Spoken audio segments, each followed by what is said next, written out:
You want me to share the answers? Yeah, I think share the big word faster, change. A little bit.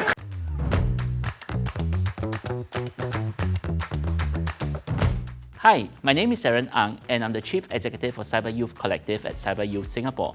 Today I'm here as a guest judge of PSP Academy's If You Know, You Know series, where students will be tested on their cybersecurity knowledge based on a series of challenges. Hi, my name is Ron. Hey, my name is Yuren, and together we are Team R Studio. Hello, my name is Anna. Hello, my name is Joe William. We are from Team Hacker. Students will be split into two teams. Each team will take turns picking one challenge that both teams will tackle. The teams will have 5 minutes to discuss and 1 minute to present their answers. At the end of two challenges, the winning team will be reviewed. Okay, Team R Studio, you guys get to choose the question first. Which color would you like? There's a lot of colors. Color, one color. That's a lot of pressure. I think blue is sus. I think we're going to choose yellow. It's a pretty long question. Let me just try not to break the board. So, a company employee received an email from an unknown sender with an attachment. Now, the employee doesn't recognize it as a clever phishing attempt. Describe some elements that make the email look legitimate. How would you ultimately identify it to be a phishing attempt? So there's actually two parts to the question, if you realize. Okay, all right. If not, your 5 minutes starts now. I think phishing attempt, it's my expertise. I do it every semester. Why is it so hard? Oh my So god. you guys try brainstorming some ideas and writing something down in my head. Yeah, it's better. Come on, you can give me some ideas. I need the brain to work. Due to having an attachment, it's probably from a reputable source. Like one of their clients or something. I think it's the simplest question, bro. I think so too. All right, Team R Studio, are you guys ready to present your solutions in 1 minute? Yeah, already. All right, take it away. Okay, so how to make why the email looks legitimate is because usually companies would have a filtering system for the email address. Additional stuff that could impact it is like normal looking email address, the spelling for the email content, and a sensible attachment like maybe from a client, like one of their data sets. Okay, so basically, how do we identify a potential phishing attempt is through like the unknown senders, right? And also we can also run attachment in the VMs to check the websites to check for the legitimacy. Yeah. Okay, I like it, Picasso. Team Hackers, are you guys ready? Yeah. So 1 minute, take it away. So as for the element, I would like to talk about the footprinting process. In the footprinting process, the attacker will stalk the victim that he is trying to bait him into phishing. So he will recently check the Gmails and he will recently check this things that he is interested, like shopping and clothes and something like that, and he will send him an email concerning with that in order for him to click it for the phishing. Yeah, for the identification, you should check the email. So sometimes like company email or staff email, they cannot be sometimes cannot copy and then also like you should check the whole website, which there might be something different. Yeah. Anything else to add? No. Not really. All right, Team Hacker, it's your turn to choose the questions. So choose wisely. As you can see, the first question that they choose. Which color would you guys like? We will choose purple. You choose purple? Yeah. Agree? Yeah, All right, of course. let's see what purple is about. Can I? All right, let's take a look at the question. A company's internal network has experienced a data breach and customer information may have been compromised. Now, if you're a cybersecurity consultant, what immediate steps would you recommend to mitigate the threat and keep customers' data secure? Ready? All right, time starts now. Any help? You think okay? Cannot tell you the response. answer. You can ask for help. Help. Yeah, I cannot tell you the answer.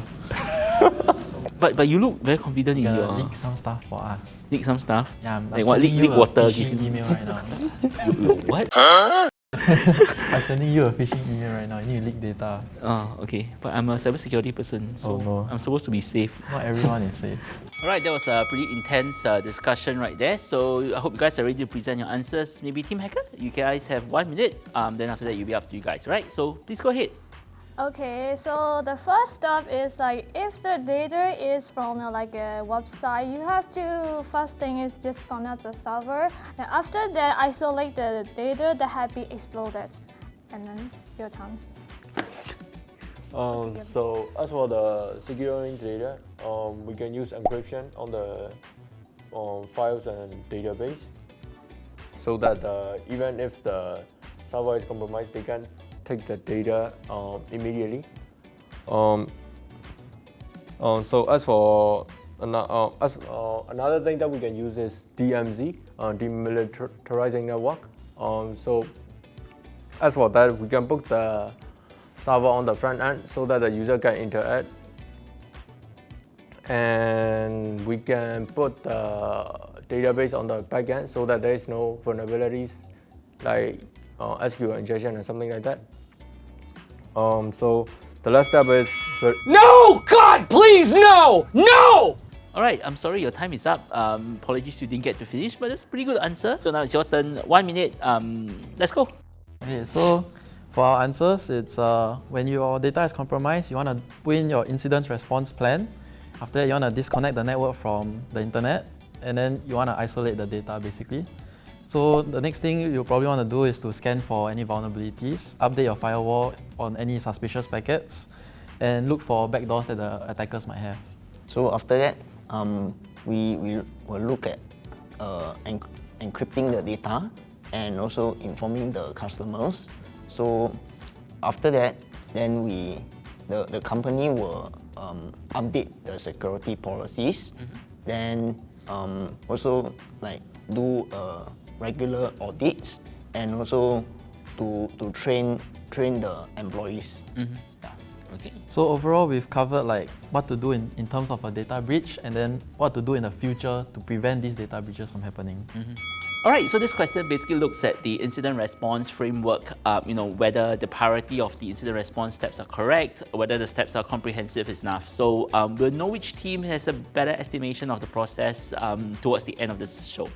Honestly, both questions were probably something that we have done throughout like other modules and semesters that we've been through here. We just tried to summarize it all and put it into very simple, short answers that we could say it out.